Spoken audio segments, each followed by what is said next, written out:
আসসালামু আলাইকুম, সকলকে স্বাগত জানাচ্ছি। আমি আহসান উদ্দিন নোমান। ফ্রিল্যান্সিং জানা অজানার আজকের পঞ্চম পর্ব। আশা করি ভিডিওটি শেষ পর্যন্ত দেখবেন।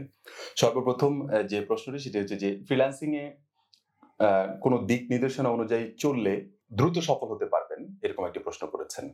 ফ্রিল্যান্সিং এর দিক নির্দেশনার ১ম যে বিষয়টি সেটি হচ্ছে যে আপনাকে ভালো কাজ জানতে হবে।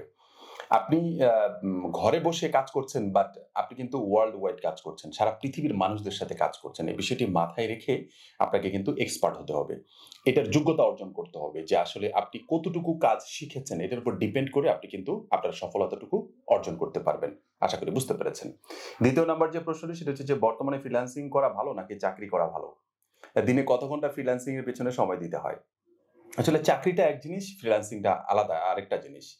চাকরি করতে হলে একটা নির্দিষ্ট টাইম আছে যে সকাল ১০টা থেকে বিকাল ৪টা অথবা সকাল ১০টা থেকে আরেকবার রাত ১০টা পর্যন্ত। এরকম একটি টাইম শিডিউল মানে বাধাই করা থাকে যে আপনাকে আ এই সময়টুকু কাজ করতেই হবে। বাট ফ্রিল্যান্সিং এর ক্ষেত্রে কিন্তু বিষয়টি এমনটি নয়। বাট ফ্রিল্যান্সিং এর ক্ষেত্রে কিন্তু আপনাকে সবসময় কাজ করতে হবে অনেকটা সময়। মনে রাখবেন এই বিষয়টা। যেমন আপনার এখানে টাইম শিডিউল নাই, বাট বলতে পারেন যে 24 আওয়ার আপনার কোনো না কোনোভাবে আপনাকে অ্যাক্টিভ থাকতে হবে। আপনি ঘুমালেও দেখবেন যে আপনার ল্যাপটপ ওপেন করে আপনাকে ঘুমাতে হচ্ছে। কম্পিউটার ওপেন করে আপনাকে ঘুমাতে হচ্ছে। চাকরির ক্ষেত্রে যদি আপনার ১০ ঘন্টা হয় কিংবা ১২ ঘন্টা কাজ করতে হয়, এখানে গিয়ে দেখবেন যে আপনাকে ২০ ঘন্টা, ২২ ঘন্টা, ২৪ ঘন্টাও পর্যন্ত অনেক সময় কাজ করতে হচ্ছে। এই বিষয়টা মাথায় রেখে আপনাকে ডিসাইড করতে হবে যে আদৌ আপনি ফ্রিল্যান্সিং করবেন না আপনি চাকরি করবেন। এটা আপনার সম্পূর্ণ ব্যক্তিগত একটি ব্যাপার। আশা করি বুঝতে পেরেছেন। ৩ নাম্বার প্রশ্ন সেটা হচ্ছে নতুন অবস্থায় ফ্রিল্যান্সিং এ সফলতা আনতে হলে একজন মানুষকে কতটুকু পরিশ্রম করা প্রয়োজন? যতটুকু পরিশ্রম করলে আপনি সফল হবেন, ততটুকু পরিশ্রম আপনাকে করতে হবে। সোজা হিসাব। সেটার কতটুকুর কোনো মানদণ্ডতা আমার কাছে নাই।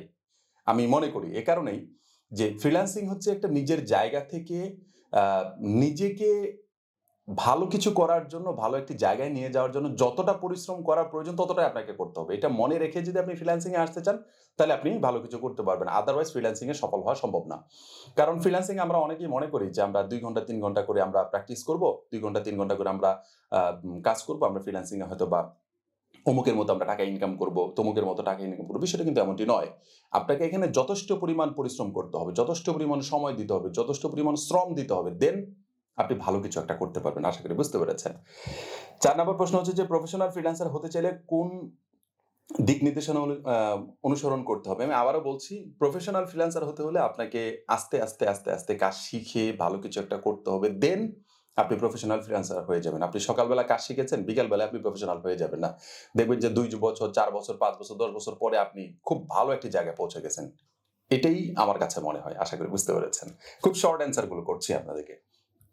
আচ্ছা, একজন ফ্রিল্যান্সার কিভাবে যেকোনো স্কিল পরিপূর্ণ স্টেপ বাই স্টেপ শিখতে পারে? সর্বপ্রথম এটা শিখার জন্য আমি মনে করি যে আপনাকে এটা নিয়ে লেখাপড়া করতে হবে ভালো। যেমন সেটা হতে পারে কোনো ব্লগের মাধ্যমে, সেটা Google থেকে কোনো ব্যক্তিগত কারো সাইট থেকে হতে পারে, সেটা YouTube এর কোনো ভিডিওর মাধ্যমে স্টেপ বাই স্টেপ যে সাজেশন গুলো দিয়েছে, সেই সাজেশন গুলো মেনে নিয়ে আপনাকে কাজ করলে আমার কাছে মনে হয় আপনি স্টেপ বাই স্টেপ ভালো কিছু করতে পারবেন এবং একজন professional freelancer as a skilled freelancer হতে পারবেন আমার কাছে মনে হয়।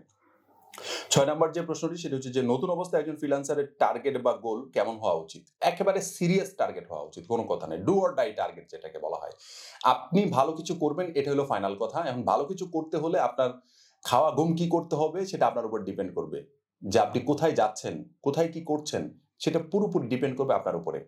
আপনি আফটার 1 ইয়ার, আফটার 6 মান্থ ভালো কিছু করবেন, ভালো একটি জায়গায় পৌঁছাবেন, সেটার জন্য কতটুকু পরিশ্রম করা দরকার সেটা আপনি নিজে থেকেই বুঝে যাবেন যখন এই বিষয়টা শুরু করবেন। তবে এটা শুরু করার আগে আপনাকে অবশ্যই স্টাডি করা উচিত। এটা নিয়ে লেখাপড়া করা উচিত যে আমাকে কতটুকু সময় দিতে হবে। এটার জন্য আমার কতটুকু সময় ইনভেস্ট করলে আমি সফলতা নিয়ে আসতে পারবো। এই বিষয়টা নিয়ে স্টাডি করার পরে আপনি কিন্তু এখানে আসবেন। তাহলে আপনি ভালো কিছু করতে পারবেন। আর নতুনদের জন্য একটি কথা বলব, আপনাকে আগে ভালো কাজ শিখতে হবে। আর এটার পিছনে লেগে থাকতে হবে, ধৈর্য সহকারে লেগে থাকতে হবে। কোন একটা সময়ে এসে আপনি ভালো কিছু করতে পারবেন আশা করি ইনশাআল্লাহ। আচ্ছা, সর্বশেষ এবং ৭ নাম্বার প্রশ্ন সেটা হচ্ছে যে ফ্রিল্যান্সিং পেশায় আমি কিভাবে হালাল আ উপায়ে ইনকাম করতে পারি?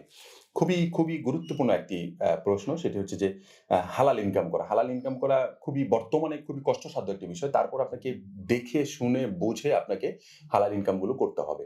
হালাল ইনকাম গুলোর ভিতর থেকে আপনি অনেক সময় দেখবেন যে web design development, graphic design এর ভিতরে কিছু জিনিস হালাল আছে, কিছু জিনিস হারামের মধ্যে পড়ে।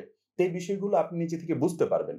আপনারা যদি ইসলামিক দৃষ্টিকোণ থেকে যদি মনে করেন যে না আমি এটাকে খুব পিওর ভাবে নিতে চাই, হালাল ভাবে নিতে চাই, তখন আপনার আশেপাশে কোনো যদি আলেম থাকে, মুফতি মুহাদ্দিস যারা আছেন এই বিষয়গুলো নিয়ে কথা বলেন, তাদের কাছ থেকে আপনি ভালো তথ্য নিতে পারেন। পাশাপাশি আপনি ইউটিউবে এই ধরনের অনেক ভিডিও পাবেন। বড়, বড় ইসলামী স্কলার যারা আছেন তারা এই ধরনের ভিডিওগুলো দিয়েছেন। কোন জিনিসগুলো হালাল হয়, কোন জিনিসগুলো হারাম হয়। এই বিষয়গুলো দেখে আমার কাছে মনে হয় আপনি করতে পারেন। তবে ছবি সংক্রান্ত যে বিষয়গুলো আছে, বিশেষ করে মানুষের ফেস নিয়ে যে বিষয়গুলো আছে, এম এম মানে কিছু অ্যানিমেল আছে, এই বিষয়গুলো বাদে যদি আপনি কাজ করতে পারেন, আমার কাছে মনে হয় এটার ভিতর থেকে আপনি হালাল বিষয়টুকু খুঁজে পেয়ে যাবেন আশা করি ইনশাআল্লাহ। আমি বিস্তারিত বললাম না কারণ এটা অনেকটা ফতোয়ার শামিল হয়ে যাবে। কারণ আমি ফতোয়া দিতে পারব না। আপনাকে বুঝে নিতে হবে যে এই জিনিসটা হালাল, এই জিনিসটা হারাম। তারপরেও যদি কোনো সন্দেহ থাকে সেটা নিয়ে আপনি রিসার্চ করবেন। আমার কাছে মনে হয় অনেক ভালো কিছু পেয়ে যাবেন আশা করি ইনশাআল্লাহ। সর্বশেষ একটি বিষয় বলে দিচ্ছি, আমাদের একটি কুইক টিম একাডেমির পক্ষ থেকে জুম লাইভ ক্লাস শুরু হয়েছে। শুরু হয়েছে বলতে কি আমরা ইতিমধ্যে এটার ফর্ম দিয়ে দিয়েছি। ভিডিও ডেসক্রিপশনে বিস্তারিত দিয়ে দিব। যারা আমাদের জুম লাইভ ক্লাসে জয়েন করতে চান অবশ্যই আপনারা দ্রুত জয়েন করে নিবেন। আ উম আমরা কিছুদিনের ভিতরেই এটার ফর্মটাকে অফ করে দিব। সেখান থেকে আপনারা আ উম জয়েন করে একজন সফল গ্রাফিক ডিজাইনার এবং সফল একজন ফ্রিল্যান্সার হতে পারবেন আমার কাছে মনে হয়, আশা করি ইনশাআল্লাহ। ভিডিও ডেসক্রিপশনে বিস্তারিত দেওয়া থাকলো। আশা করি যারা কোর্স মডিউল থেকে শুরু করে বিস্তারিত দেওয়া আছে আপনারা দেখে আমাদের কোর্সে জয়েন করতে পারবেন। সবাই ভালো থাকবেন, সুস্থ থাকবেন। আসসালামু আলাইকুম ওয়া রাহমাতুল্লাহি ওয়া বারাকাতুহু।